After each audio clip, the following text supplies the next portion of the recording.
बिस्मिल्लाहिर्रहमानिर्रहीम। 61 हिजरी 10 मुहर्रम को मैदान करबला में हजरत इमाम हुसैन का सर मुबारक यजीद फौज ने बदन से जुदा कर दिया, तो यजीद के हुक्म से मोहम्मद सल्लल्लाहु अलैहि वसल्लम की बेटों को कैद कर लिया गया।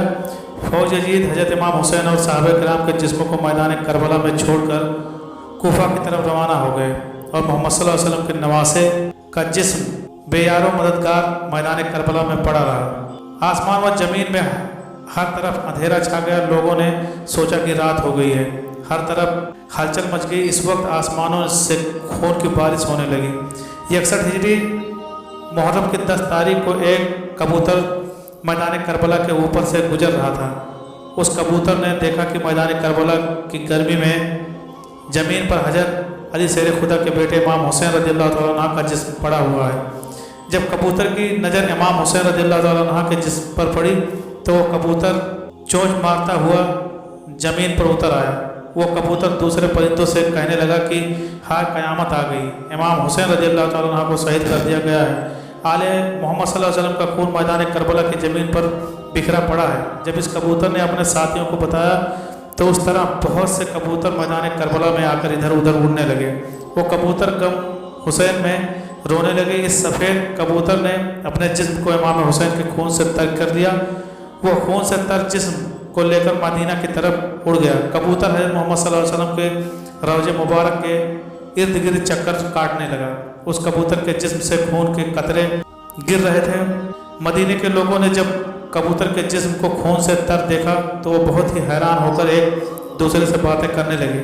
जब मदीने के लोगों को इमाम हुसैन रज़ियल्लाहु तआला अन्हु की शहादत का इल्म हुआ तो यह बात समझ गए थे कि सबसे पहले एक कबूतर ने हज़रत मोहम्मद सल्लल्लाहु अलैहि वसल्लम के रौज़े मुबारक पर यह खबर पहुंचाई थी कि इमाम हुसैन रज़ियल्लाहु तआला अन्हु को मैदान करबला में शहीद कर दिया गया है। तारीख़ी किताबों में यह वाक़या मुस्तनद हवालों से दर्ज है कि मदीने के करीब एक गांव में एक श्याम नामी यहूदी था। उसकी एक हसीन व जमील लड़की थी। अचानक उस लड़की की तबीयत ख़राब हो गई। उस लड़की की आंखें अंधी हुई, हाथों ने काम करना छोड़ दिया। जो कोई भी इस लड़की को देखता तो वो इसके पास जाने से डर जाता था। जब इस बात का इल्म यहूदी को हुआ कि सब लोग इसकी लड़की से नफरत करते हैं तो वो यहूदी तक आकर इस गांव से निकल गया। गांव से दूर जाकर यहूदी ने एक बाग में रहाइश पजीर हो गया। वो यहूदी सारा दिन रोजी कमाने के लिए काम करता और रात को इस बाग में अपनी बेटी के पास चला जाता था। एक दिन यहूदी अपने काम में बहुत मसरूफ़ था कि वो रात को वक्त पर अपनी बेटी के पास ना जा सका। जब लड़की का बाप काफ़ी लेट हो गया तो लड़की अपने बाप को तलाश करती हुई एक दरख्त के नीचे पहुंच गई। उस लड़की ने सारी रात उस दरख्त के नीचे ही गुजारी। इस लड़की ने सुना कि साथ वाले दरख्त से एक परिंदे की रोने की आवाज़ आ रही है। उस परिंदे की आवाज़ में बहुत ही दर्द था कि इस लड़की से रहा न गया कि वो लड़की भी उस दरख्त के नीचे जा पहुंची। लड़की की दरख्त के नीचे जाकर बैठ गई। लड़की ने अपना चेहरा ऊपर परिंदे की तरफ किया तो उस कबूतर के परों से एक खून का कतरा इस लड़की की दाईं आँख में पड़ गया। इस खून का कतरा इस लड़की की आँख पर पड़ना ही था। इस लड़की की आँख इमाम हुसैन रज़ियल्लाहु तआला अन्हु के खून की बरकत से इस बीनाई वापस लौट आई। लड़की को अपनी दाईं आँख से नज़र आने लग गया। फिर एक खून का कतरा इस लड़की की बाईं आँख में गिरा तो वो आँख भी ठीक हो गया। खून की बरकत से इसकी दूसरी आँख भी ठीक हो गई। जब लड़की की दोनों आँखें ठीक हो गई तो लड़की ने ऊपर दरख्त की तरफ देखा कि एक सफ़ेद कबूतर दरख्त के शाखों पर बैठा हुआ है।